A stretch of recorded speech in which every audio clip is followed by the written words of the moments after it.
E toma-lhe gol de Anselmo Ramon, irmão, no clássico. Goiás 1, Vila Nova 0. Goiás com um jogador a menos durante parte significativa do jogo. Já no segundo tempo todo, o Ramon acabou sendo expulso. E aí o Goiás ficou com um jogador a menos, mas mesmo assim conseguiu vencer com o gol de Anselmo Ramon. Vamos pra jogada.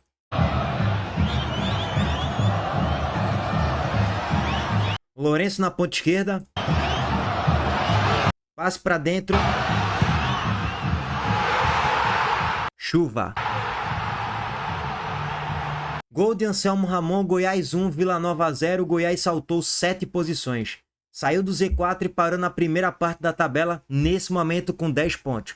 Lógico que tem um jogo a mais em relação ao Botafogo de São Paulo, Novo Horizontino e Avaí. Botafogo de São Paulo e Novo Horizontino se enfrentam hoje no Jorge Ismael, 7h30 da noite. O Goiás deve perder uma posição, independente do resultado. Só que não para por aí não, o Avaí pega o Fortaleza. Se o Avaí vencer a partida, o Avaí pode ultrapassar também o Goiás e ele pode perder 3 posições. Mas já é um bom reinício, já é um bom recomeço. O Goiás tinha que vencer um clássico, quebrar um tabu, quebrar um jejum e ainda mais brecar uma possibilidade de uma liderança do Vila Nova nessa rodada. O Vila começou a rodada na 4ª colocação. Se vencesse ontem, iria para a liderança. Ponto. Ou disputaria a liderança com o Sport, pelo menos, né? Evidente. Só que aí o Vila Nova perdeu.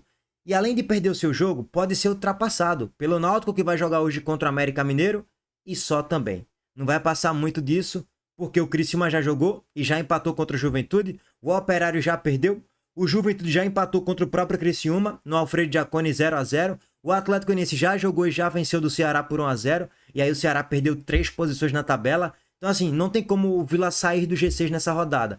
Pode perder apenas uma posição.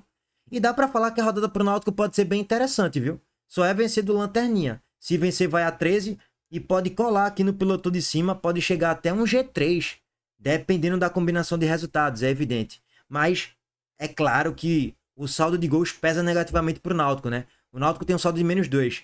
O São Bernardo tem um saldo de 6.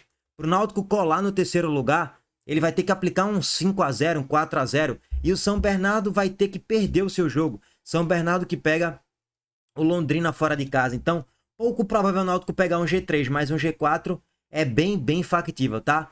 Bom, primeiro jogo da rodada, Goiás 1, Vila 0, gol de Anselmo Ramon. Segundo jogo da rodada, Atlético 0, Cuiabá 0. Esse é o jogo que ninguém liga pro Cuiabá, ninguém liga pro Atlético, apenas os torcedores deles, mas nem tem uma grande torcida assim, então não tem nem o que sacanear. E foi empate, né, irmão? Então, pelo amor de Deus, tem nem muito o que avaliar. E 0-0 sem gols, meu Deus. Eu prefiro até evitar de ver esse resultado e o jogo também. E aí vamos pro Leão, né? Leão na liderança da Série B, 3-1 contra a Ponte Preta, único invicto no campeonato, 11 gols marcados, 5 gols sofridos, segunda melhor defesa do Campeonato Brasileiro nesse momento. Só tem uma defesa pior do que a do Juventude, que sofreu 4 gols. A defesa do Sport sofreu 5. Quem olha só esses números pensa que o Sport tem uma defesa intransponível. Não é isso. O Sport falha muito defensivamente. Só que, então, qual é o elemento que sustenta o Sport na liderança e sustenta o Sport como a segunda melhor defesa da Série B? A ruindade dos adversários, esse é um ponto importante. Thiago Couto tá salvando o Sport. E é isso. Se eu fosse colocar um combo geral, a Série B é muito ruim. Os times são horrorosos. E aí os caras chegam na cara do gol e perdem gols ali cara a cara, ou o Thiago Couto salva a gente. Então, é por isso que o Sport é líder, porque tem mais qualidade técnica em relação aos adversários, tem uma espinha dorsal de um time que vai brigar para subir, como o Filipinho, Barleta, que ontem acabaram com o jogo, 2 golaços do Sport, 3 com de pênalti de Barleta, tem o Perotti, que é o vice-artilheiro da Série B com 4 gols nesse momento, tem o Thiago Couto, que é um excelente goleiro, eu já ia falar zagueiro. Benevenuto tá até bem se a gente for parar para analisar recentemente. Tá melhor do que Marcelo Aju até. Mas tem um Zé Lucas, tem um Biel, tem um Depena. Pô, tu tem ali, 7, 8 bons jogadores de acesso. Tu tem uma espinha dorsal. A partir daí só é tu preencher com jogadores úteis. Jogadores nota 6, 6,5. O problema é que o Sport tem um elenco limitado, né? O banco do Sport é ridículo. O Sport não tem banco de reservas do meio para frente. Tem um pouquinho do meio para trás, com um Augusto Pusso na lateral, com o Edson Lucas. Você pode ali ter de vez em quando uma aparição boa de Zé Gabriel, mas é de vez em quando também. Então, o Sport precisa ainda ter uma boa reformulação no seu elenco e precisa melhorar o futebol. Mas estou satisfeito demais com o que o Sport me mostrou nesses primeiros 8 jogos. Não só pela pontuação, mas de certo modo com o desempenho que piorou nos últimos 2 jogos. Nos 2 jogos, quando eu falo, é Copa do Nordeste / Série B, tá? O primeiro tempo do Sport foi muito ruim, mas tá sendo o suficiente por enquanto. Se melhorar um pouco mais, vai passar uma perspectiva melhor de resultados mais consistentes, mais sólidos. Porque assim, uma hora ou outra vai perder, irmão. E quando perder, pode perder 1, 2, 3 em sequência, a confiança pode baixar, porque futuras derrotas são consequências de treinamentos mal executados ou de trabalhos mal executados do treinador e consequências de jogos anteriores ruins. O Sport não fez um bom primeiro tempo, não. Se fosse contra um time um pouco melhor, o Sport tomaria 2-0 no primeiro tempo ainda. Mas era a Ponte, né? Que é um time muito ruim. Então acho que o Sport precisa melhorar o futebol. Mas venceu, é líder, pô, é comemorar. É Dia das Mães, irmão. Vou me estressar com isso aqui agora de desempenho, não. Mas precisa melhorar, hein? E melhorar o grupo de jogadores também. O Atlético Goianiense se recuperou na competição, venceu do Ceará e saltou 6 casinhas. Tava ali próximo da zona do rebaixamento, agora tá próximo do G6, com 11 pontos a 1 ponto do Operário, que é o 12º. E essa é a cara da Série B, né? A gente não vai ter uma Série B tão morta daqui pro final. Porque normalmente quando bater a 32ª rodada, tipo, o 11º não tinha chance mais nenhuma de nada, nem de cair, nem de subir. E aí ficava meio morto. Agora não, agora ele vai ter uma chance maior de tentar pegar um G6 e o campeonato vai ficar mais vivo. Ceará, crise total no Ceará, perdeu mais uma. O Ceará vem dando uma sequência muito negativa na Série B.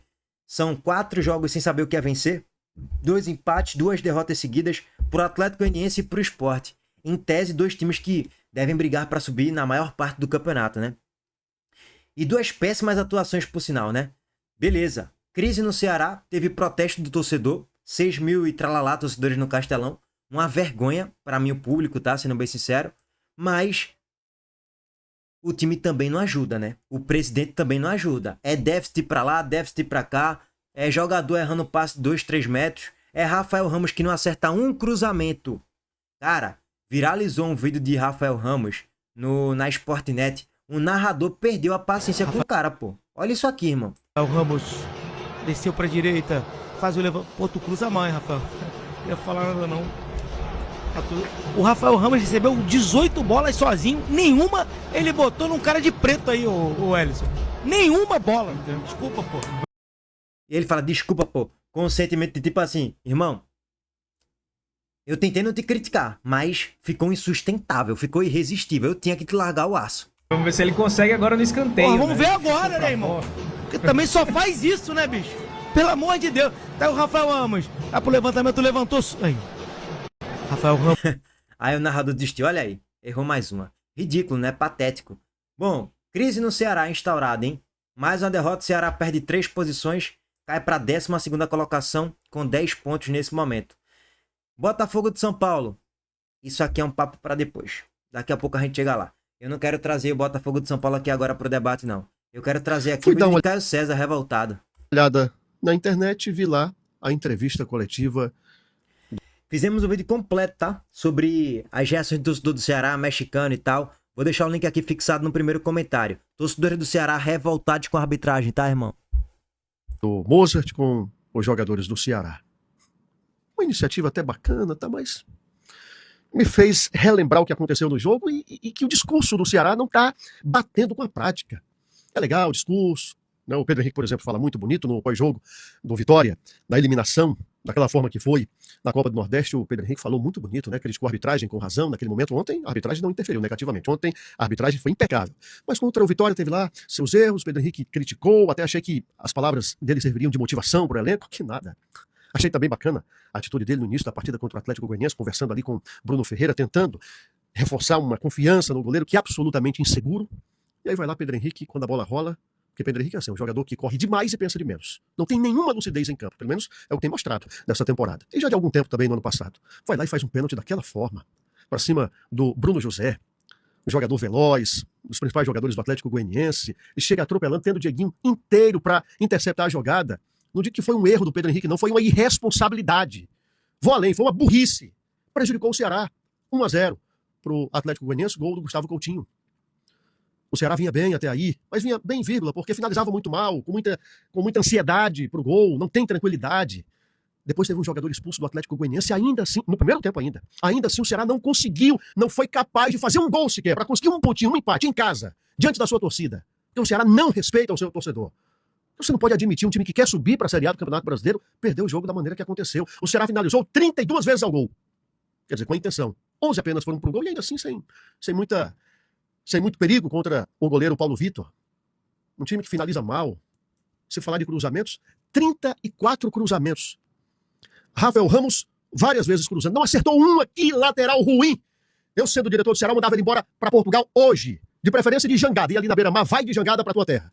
E aqui nada, né, em relação à origem dele. Mas ao futebol. Eu tenho tudo contra o futebol do Rafael Ramos. Não é jogador para vestir a camisa do Ceará. Eu vou parar por aqui porque eu já estou me exaltando. E eu não vou permitir que o Ceará estrague este belo Dia das Mães. Mas que o torcedor alvinegro está pé da vida com esse time, com razão, com certeza está. Se vai se recuperar daqui para frente, só Deus sabe. Fui dar uma olhada. É, duro, hein? Difícil com esse trabalho piada de Mozart. Pouco provável. Por enquanto o trabalho de Mozart é muito fraco, o time não joga nada, tá, gente? 1-0, Atlético Goianiense, gol do homem, hein? Gol de Coutinho. Coutinho voltou querendo ir mais. Toma-lhe gol de Coutinho. Bochecha, irmão.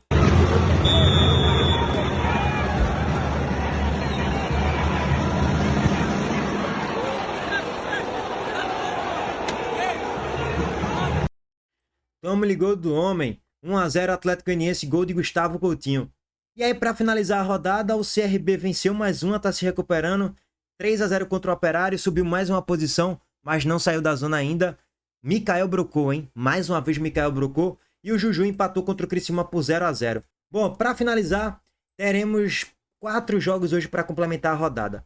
Fortaleza e Avaí fora de casa, às 18h30. Náutico e América Mineiro, nos aflitos, às 16 horas.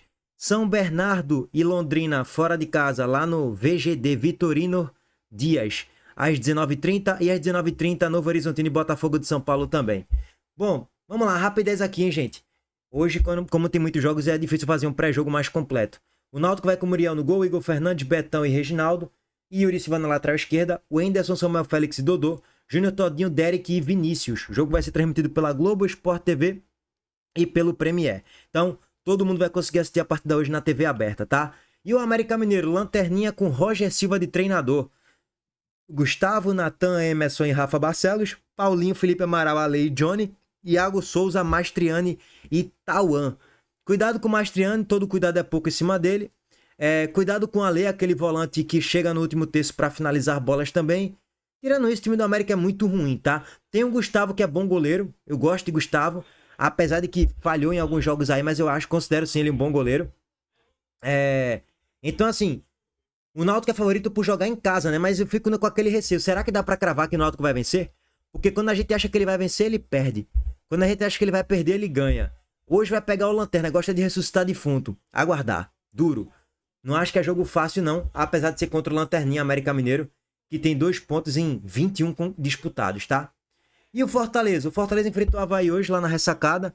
Vai com Vinícius no gol, Luan Freitas, Cauã Rocha e Brit, Mucuri e Mailton nas 2 alas.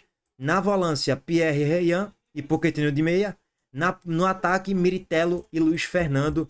Esse é o Fortaleza titular para o jogo de hoje. E o Avaí vai com Alisson no gol. No gol, Alisson na zaga junto com Baldini, Léo Aragão, Alisson e DG, Luiz Henrique e Zé Ricardo, Daniel Penha, Jean Lucas e Avenatti e Tylon. Eita, time ruim, viu, gente? É um time ali de G12, G14, G13, G11, sei lá, é por aí. É a segunda parte da tabela, é o time do Avaí. É mais competitivo, tá? O jogo vai ser transmitido pelo Disney+, para quem está por fora. Time competitivo, o Avaí que começou muito bem a Série B, brigando nas cabeças, mas voltou a despencar. Começou a despencar na Série B, são 5 jogos sem saber o que é vencer, 2 derrotas e 3 empates.